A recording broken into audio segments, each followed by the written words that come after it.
The house came to me as an inheritance from a distant relative I had barely kept in touch with. We'd only seen each other a couple of times, and that was years ago, so the call from the notary caught me completely off guard. The paperwork was handled quickly, almost too quickly, without unnecessary questions, as if everyone wanted to close the matter as soon as possible and never return to it again. The house stood on the outskirts of a small town in Wisconsin, not exactly in town, but as if right on its edge. Beyond it there was only a road and forest. Behind the backyard there were no fences, no paths, not even clearings, just a dense, dark wall of trees stretching somewhere deep inside. I moved here because of my studies. The college was relatively close, and rent in town cost so much that I didn't seriously consider that option. The house seemed a convenient, temporary solution. At least that's how I explained it to myself. The day was overcast, the sky low and gray. When I got out of the car and closed the door behind me, the silence immediately put me on edge. Not the calm silence you hear outside the city, but a muffled one, as if sound simply didn't want to spread here. The house looked old, but clearly lived in. The wooden facade had darkened with time, the paint peeling in places. The porch creaked under my weight, and I froze involuntarily, glancing around. For some reason, it felt like I'd been standing there too long, just staring at the forest behind the house, as if waiting for something. Inside, it smelled of dust and old wood. I turned on the light. The lamp flickered and didn't come on right away. The rooms were almost empty. Old furniture, a few boxes and photographs on the walls. The people in them were looking off to the side, as if they didn't want to be in the frame, and for some reason that made me uneasy. Sometimes the house made sounds. Something creaked somewhere, then quietly cracked. I told myself it was just an old building getting used to a new occupant. Toward evening, I went out into the backyard. The air was damp, heavy. The forest stood motionless. No wind, no birds, no familiar rustling of leaves. Only a rare, almost imperceptible sound that vanished the moment I tried to understand where it was coming from. At one point, it seemed to me that something flickered between the trees. Not a shape and not a silhouette, more like a displacement, as if a shadow had briefly drifted away from whatever cast it. I blinked. Nothing. When I went back into the house, I locked the door. Later, I realized I'd checked the lock twice. That night, I had a dream. The forest, the same one behind the house, but warped. The trees stretched upward too high, their trunks twisted as if someone were slowly breaking them from the inside. Shadows moved between them, elongated, misshapen figures. They didn't walk, they slid as if they didn't touch the ground. All of them were looking in one direction, at me. Somewhere deep in the forest there was another presence. It had no form, but it pressed down like a heavy gaze laid over everything around. The shadows seemed to obey it, like weak reflections of something far more ancient and powerful. I woke up abruptly with the sensation of being shoved out of the dream. My heart was pounding, my shirt damp with sweat. The room was drowned in darkness, only the pale light of a street lamp outside falling onto the floor. I don't know why, but I got up and went to the window. The forest was there, and between the trees stood figures, several of them, tall, thin, with unnaturally long limbs. They didn't move, they just watched. I couldn't see faces, but I felt their gazes as if they were looking straight into my eyes. One of the figures shifted slightly, and its outline seemed to waver, as if it weren't made of flesh but of condensed shadow. I stepped back from the window, feeling panic rise in my chest. A couple of seconds later, I still forced myself to look again.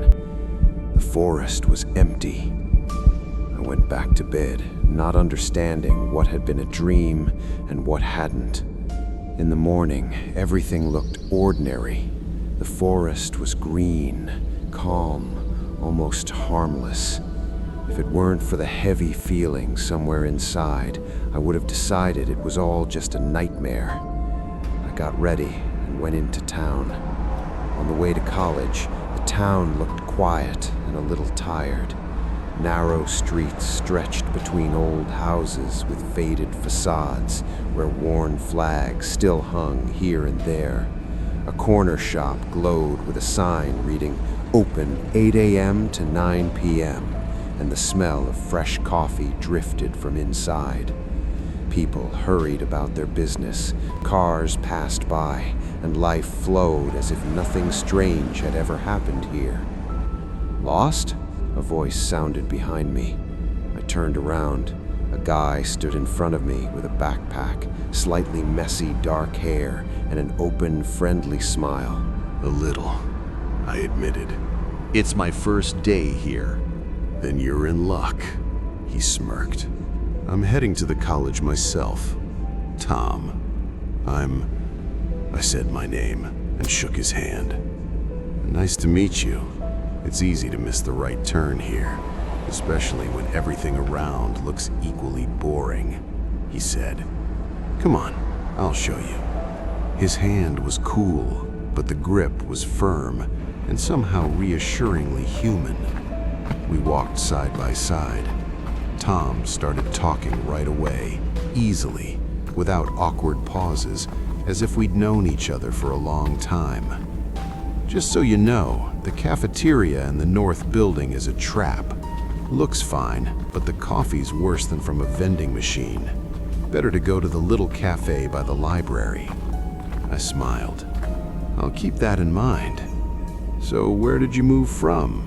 New faces don't show up in town very often. Another state. Inherited a house. Seriously? He raised an eyebrow slightly. Lucky. Housing's not great around here. He paused for a second and added, near the forest, right? Yes. Tom nodded, as if that explains something. It's beautiful there, and quiet. I've always liked places like that. The campus was crowded and noisy. Students moved between buildings, some laughing, some arguing about schedules, some already complaining about early classes as if the semester hadn't just begun.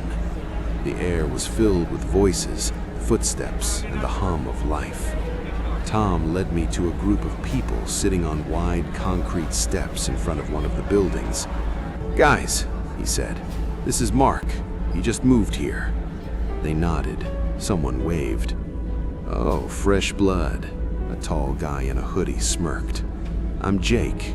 Welcome to the most boring place in Wisconsin. Don't listen to him, said a girl with short dark hair. I'm Emily. And I'm Sarah, another added, tucking a strand of hair behind her ear.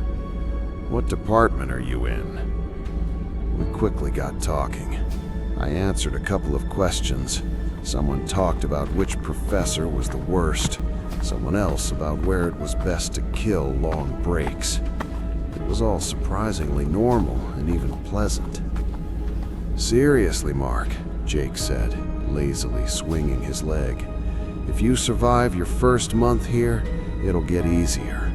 Well, almost. Everyone laughed. After a minute, the conversation shifted slightly. It's funny, though, Jake said, lazily swinging his leg, how people in such a quiet town manage to come up with all kinds of creepy stories. Oh, here we go, Emily rolled her eyes. Not this again. "What kind of stories?" Sarah asked with interest. "All sorts of legends," Jake shrugged. "About the forest, for example. They say you can sometimes see strange figures there. Not quite people, not quite animals." "You seriously believe that?" Emily smirked. "I'm not saying I believe it, but my uncle's lived here his whole life. He's not the type to get scared by every rustle, and he swears he's seen something between the trees a couple of times, especially at night." "Maybe he just imagined it," Sarah said. "You can see all kinds of things in the dark." "Maybe," Jake agreed. "But then why don't the old-timers go in there after sunset, even when cutting through the forest would be shorter?" I noticed several people exchanging glances, as if the topic wasn't entirely foreign to them. "Doesn't sound great," I finally said. "Exactly," Jake nodded. "That's why it's better to stay away." Tom had been standing nearby the whole time. He listened to the conversation, as if casually, and smiled, calmly, almost distantly, as if he'd heard things like this many times before. After classes, we gradually went our separate ways. Jake headed toward the parking lot, grumbling that he'd forgotten where he'd parked his car again. Emily and Sarah went toward the library. They had some kind of group project. Tom waved at me, said we'd see each other tomorrow, and dissolved into the crowd as easily as he had appeared. I left the campus gates and walked toward the bus stop. The air grew cooler. Clouds slowly gathered over the town, and everything around looked faded, as if the day were tired along with the people. On the way, I noticed a bulletin board near a small grocery store. Usually, it was covered with ads for tutors, notices about used cars for sale, and lost cats. But today, one sheet stood out among them, printed on an ordinary office printer. The flyer showed a photograph of a young woman with long chestnut hair and a tired gaze. Beneath the photo, written in small print, were the words, "Samantha Hayes, 21, missing 2 weeks ago. Last known location, area adjacent to the forest." The text was short and dry, but that only made the sense of unease stronger. I lingered on her face. It seemed alive, as if it might blink at any moment. People walked past, paying no attention to either me or the flyer. I tore the sheet down and folded it into my pocket. I immediately felt a strange tension. Why did I do that? What if someone else was about to notice it and provide useful information? If I took the flyer, then now I'm the only one who had seen it. I stood there, catching myself thinking, what do I even hope to do with this? I can't offer any real help right now, and now the only thing I can do was sit on my hands, or take some kind of action. The crumpled sheet in my fist felt unexpectedly heavy. I couldn't shake the feeling of responsibility mixed with a faint fear. What if something now depended on this piece of paper, and I'd already interfered without knowing how? When the bus arrived, I sat by the window and pulled the flyer back out. Trees along the road flickered past one after another, and the farther we drove from the town, the denser the forest seemed. I remembered the morning conversation with Jake, Tom's smile. The flyer in my pocket felt heavier. Maybe I shouldn't have taken it. A week passed. The house gradually became familiar. Morning walks around the yard no longer felt strange, though the forest still remained an impenetrable wall beyond the fence. I only got up at night a couple of times to check the locks or look out the window, but I didn't see anything unusual. The shadows stayed only at the edges of my vision, easy to dismiss as fatigue or tricks of the light.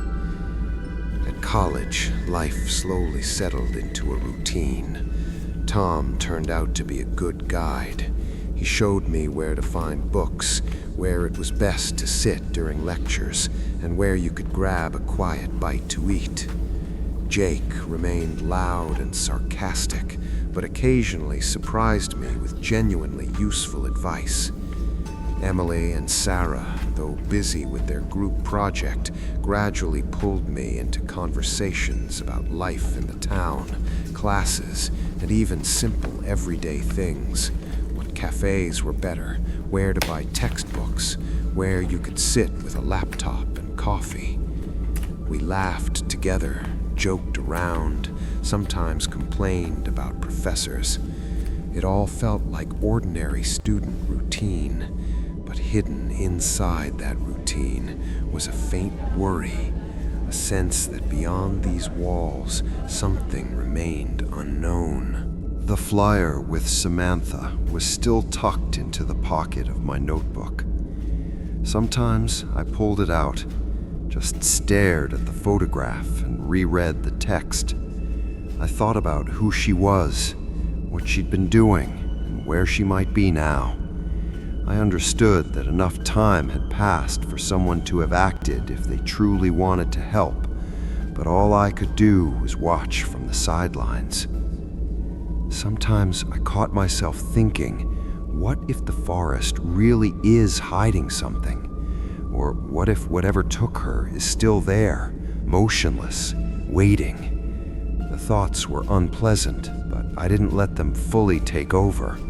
I tried to stay afloat, to live a normal life. On Monday, I was walking to college again. Everything seemed ordinary in the morning. Students rushed to classes. Someone loudly discussed schedules. Someone else was already cursing their morning coffee. I tried to mentally set my anxiety aside, but somewhere deep in my mind, the flyer with Samantha still lingered. As I approached the bulletin board near the main building, I noticed a group of students gathered around it. At first, I didn't think much of it. The board was always used for class notices, announcements, and events. But when I got closer, I saw a new flyer. The photograph was recent, a young guy from our year, a backpack slung over his shoulder, smiling at the camera. David Lang, 20, missing, yesterday. Last seen, area near the forest. The noise around the board swallowed me immediately. Students were talking all at once. Who had seen him yesterday? Who had spoken to him? Who might have noticed something? Tom stood a little to the side, calmly watching as I froze. Jake, Emily, and Sarah exchanged glances, whispering nervously, occasionally casting anxious looks at the flyer. My heart tightened. The forest was no longer just part of the scenery outside town. It had become a place where things were happening, things that couldn't be explained. I unconsciously ran my hand over the flyer, as if that were the only thing I could do. But inside, a feeling of helplessness grew.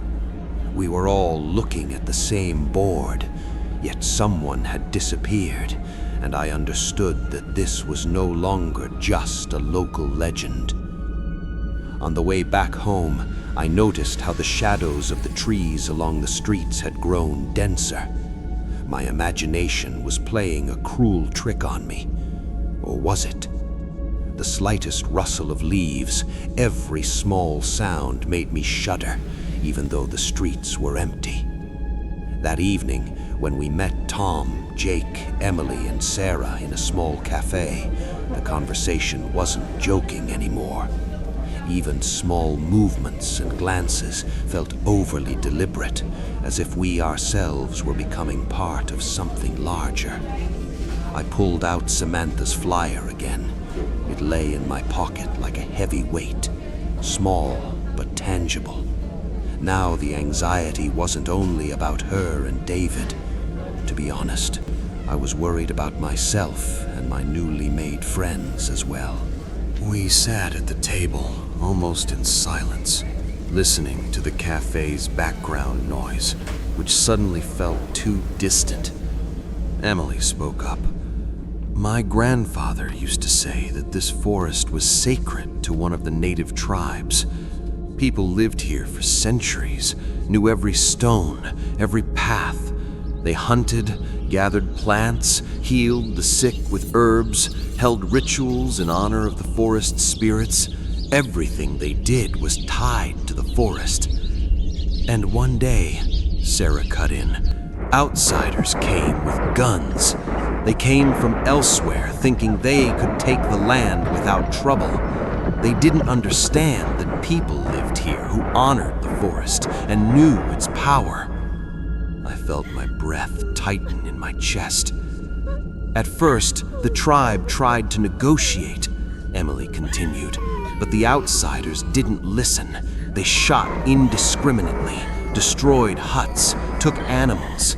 People hid in the forest, tried to lead their children farther away, but the outsiders had weapons, and every step into the open ended in blood.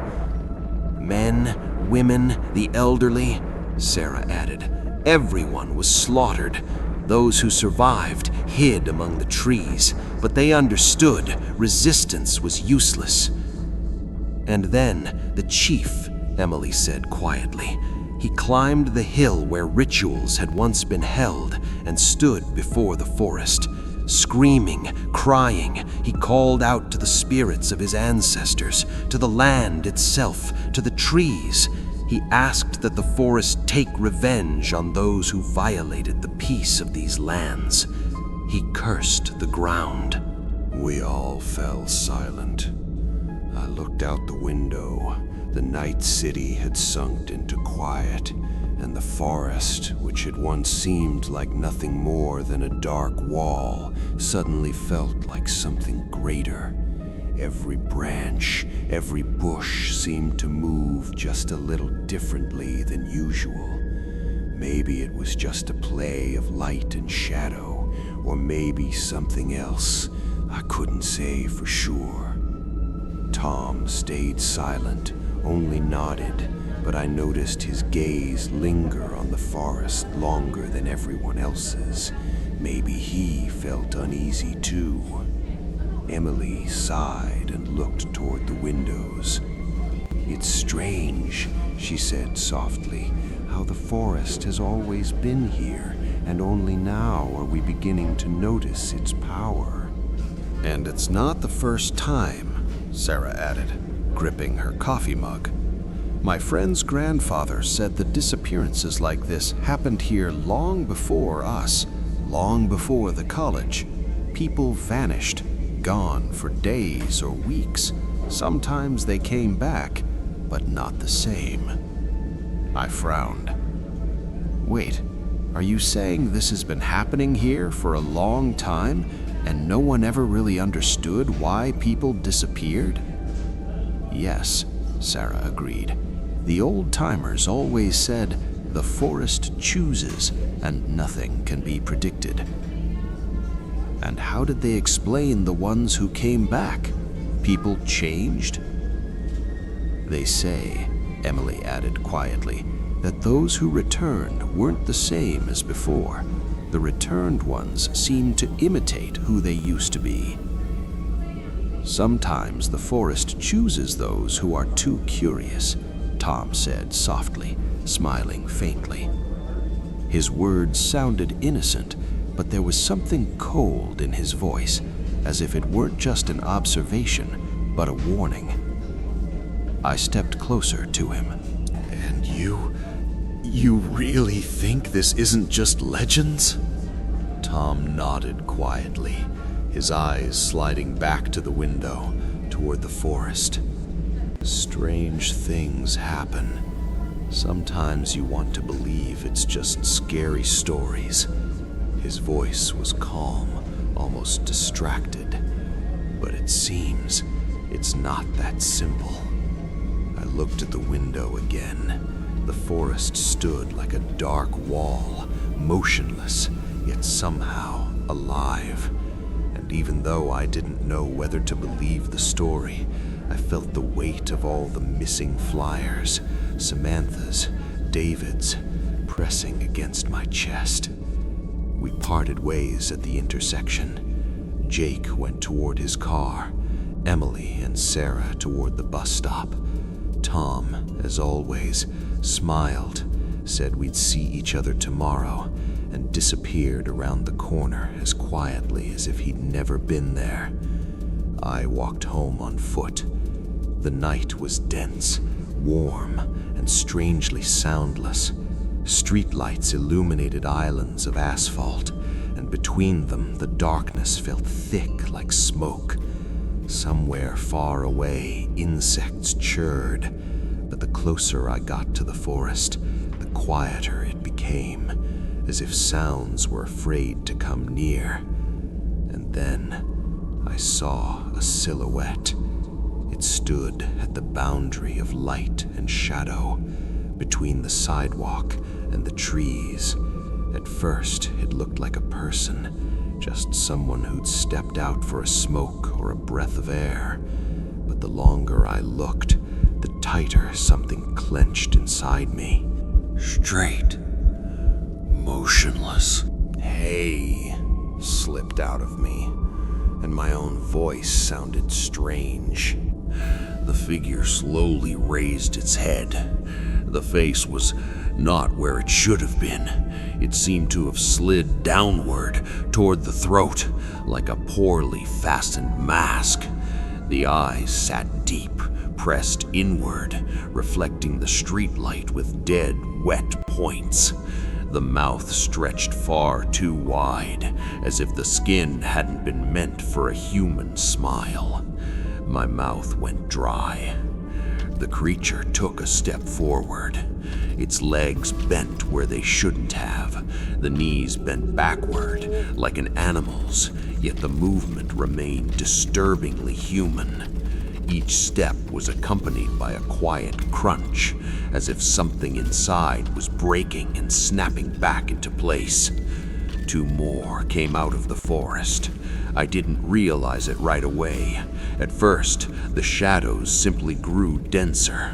Then one peeled away from a tree trunk, then another. They were alike only in the sense that none of them was right. One had arms that hung almost to the ground, fingers far too long, joints bulging sharply beneath the skin. Another jerked its head in small, twitching movements, as if something inside it was shifting, unable to settle. I wanted to run, but my feet felt rooted to the asphalt. I could feel them watching me, not just with their eyes, with their entire bodies, like predators that had already decided I was prey, but hadn't yet chosen how to take me. The first creature leaned forward, its body compressed, as if squeezed from within. Ribs pressed up under the skin, the spine arched, and its shape began to change, not into an animal, but into something lower, denser, more suited for pursuit. They were trying on forms, as if deciding which one would work best for me. I took a step back, then another. From deep within the forest came a dull, drawn-out sound. Not a roar, not a scream, but as if someone had run a hand across strings hidden inside the trees themselves. Pain flared in my temples. The creatures jerked simultaneously, and just as simultaneously, they began to retreat. Their bodies broke and warped as they slid back into the shadows, as if the forest itself were pulling them in. A second later, there were only trees again. Silence. I stood alone on the empty street, my hands shaking, my knees weak, my chest burning as if I'd been running for a long time. The next day, I'd barely slept. When he stood up, the shapes were still in his head, wrong, breaking, as if they had been put together from other parts. I tried to convince myself it had been fear, exhaustion, a trick of the light, but the feeling of being watched wouldn't go away. College was too loud. People laughed, discussed classes, but one name kept surfacing in every conversation. David. His roommates said David went out in the evening and never came back, Emily said when we gathered in the cafeteria. His phone isn't answering, Sarah added. The police already came to the dorm. Jake stirred his coffee grimly. And guess where he was headed? Toward the forest. Said he wanted to clear his head. My fingers clenched. Samantha didn't disappear in town either, I finally said. I saw her flyer before David went missing. They looked at me. You didn't mention that, Tom said quietly. I wasn't sure it mattered, but now this is the second person. We sat in silence for a few seconds. Maybe we should find out who they were, who they talked to, what they were doing in the days before. Yes, Emily agreed. If it's not just a coincidence, there has to be some connection. Jake nodded. I've got access to the student registry. I can check what courses David took, who he shared classes with. Tom smiled. Then we have a real investigation. If the forest had nothing to do with it, then we'd find out. We'd start with David. His disappearance was recent, more chances to find something. But deep down, I already knew. We weren't looking for just people. We were looking for whatever had taken them. We met after classes near the dorms. The gray concrete building looked like hundreds of others, but today it felt like it didn't belong, as if one breath was missing inside it. His room's on the 3rd floor, Jake said, looking at his phone. I checked, the roommate's not there, went to his girlfriend's. Great, Sarah muttered. An excellent start to an investigation. We went up the stairs. Every step sounded too loud. The 3rd floor smelled of laundry detergent and old carpet. David's room was as ordinary as any dorm room. A neatly made bed, a backpack by the wall, a stack of books on the desk. Too tidy for someone who just stepped out for a walk and vanished. He wasn't planning to be gone long, Emily said, looking around. Otherwise, he'd have taken a jacket. I went over to the desk. A notebook lay there. Most of the pages were filled with ordinary notes, assignments, schedules, phone numbers. But closer to the end, the handwriting changed, becoming nervous, hurried. I heard footsteps outside the windows again. I think they're standing between the trees and watching. These aren't people. Was he losing his mind? Sarah asked quietly. Or he saw something, I said. Jake turned on David's laptop. The screen lit up and immediately prompted for a password. Well, let's see, he muttered. Please don't be a genius. He tried a few obvious options. David 123, no luck. Then a date from the flyer. The screen blinked and asked for the password again. Then a date from the flyer. The screen blinked and asked for the password again. Damn. Did he have a dog? Emily suddenly asked. "He mentioned one in class once." "Right. Rex, I think." Jake typed in Rex. Nothing. He added numbers. Rex 20. Still no.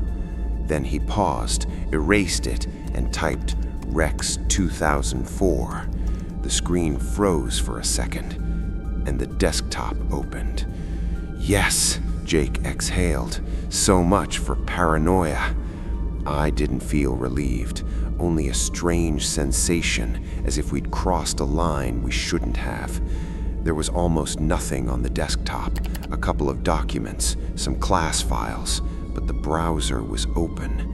The last tab was still loading, as if David had closed the laptop in a hurry. The search history was short, and that made it even worse. Wisconsin forest legends, people disappearing near forest, strange figures at night. How to tell if you're being watched. Sarah slowly covered her mouth with her hand. He really was scared, and now it's obvious he had reason to be. I stared at the lines, feeling something inside me drop, like an elevator with no cable. David didn't just disappear. He noticed something and realized it too late. Tom stood by the window, looking at the trees beyond the buildings. If he was looking for answers, then most likely he was looking for them there. In the forest? Sarah frowned. "Where else?" Tom shrugged. We were silent for a few seconds. "If he went there," Emily said, "then maybe he left something behind." "This is insane," Jake breathed out. "We don't even know if he's alive." "But we do know he was going there," Sarah said quietly. "Or at least planning to." I felt everyone's gaze slowly turn toward me, not because I was the leader, but because my house was the closest to the forest, and we all knew it. "We don't have to go there right now," I said, keeping my voice steady. "But if David was looking for something, it wasn't out of curiosity. He was scared. You can see that from his searches. Fear sometimes leads you where the truth is, or where it ends." "There," Jake snapped, waving his hand. "That's exactly where your wise sayings stop being helpful." Emily stood up and paced the room, arms crossed over her chest. "If we do nothing," she said, "we'll just be waiting for the next flyer, maybe with our name on it." The words hung in the air. Sarah slowly nodded. "We don't have to go deep, just look around. The trails, the edges, the place where he was last seen." I remembered that night. The shadows between the trees, the feeling that the forest was watching. "Okay," I said at last, "but during the day and together." Tom turned away from the window. His smile was soft, almost reassuring. "The forest isn't so dangerous when you enter it with intention, especially when you're not alone." For just a moment, it seemed to me that the shadows in the treetops behind him moved a little faster than the wind should have allowed. "If we're doing this, then now, while it's still light and before anyone talks us out of it, and we stick together." We left the dorm together. The campus buzzed as usual, but the farther we went toward the edge of the paths, the more the sounds faded, as if someone were dampening them. The forest was waiting. A dark, uneven line of trees stood ahead. We reached the forest quickly, and exchanging glances, stepped inside. The trees closed behind us swiftly and quietly. The light from outside scattered through the branches and turned gray, as if daytime here followed different rules than in the city. "It's cooler here," Emily said, pulling her sleeves down. The air smelled of damp earth and old leaves. The silence pressed in, and every step sounded louder than it should have. I tried to walk exactly in the footsteps of the person ahead of me, not because I was afraid of getting lost, but because it felt calmer that way. David said this place helped him think, Sarah said quietly, but he clearly meant something else. Jake snorted. He was weird in general, afraid of the forest, but still went in. We stopped near a fallen tree. The trunk was split, as if something had broken it from the inside. Long grooves stretched across the bark, not like claw marks, not like tool work. We stood around the tree, not getting too close. Jake was the first to break the silence. He bent down, ran his finger along one of the grooves, and immediately jerked his hand back. "Damn," he breathed. "This isn't old. The bark's still wet." Emily took a step back. "So someone was here recently?" "Or something," Sarah said quietly, then immediately shook herself, as if scolding herself for the thought.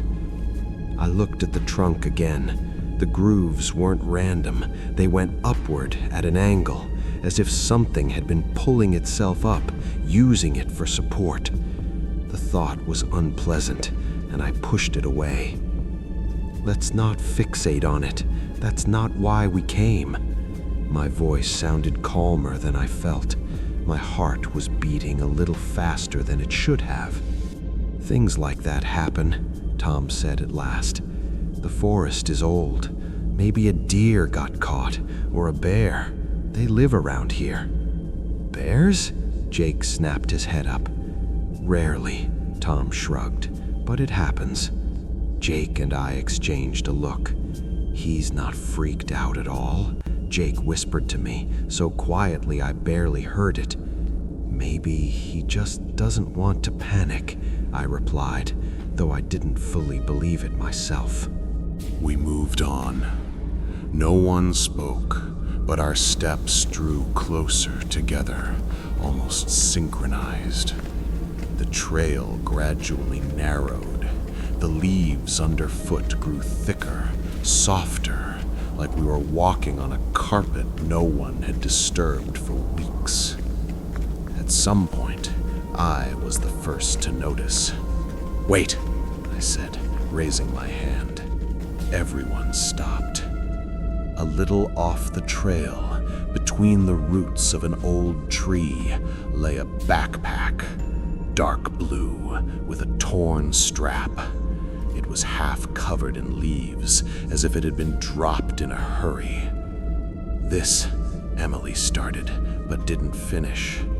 Sarah stepped closer, slowly, as if afraid of startling something invisible.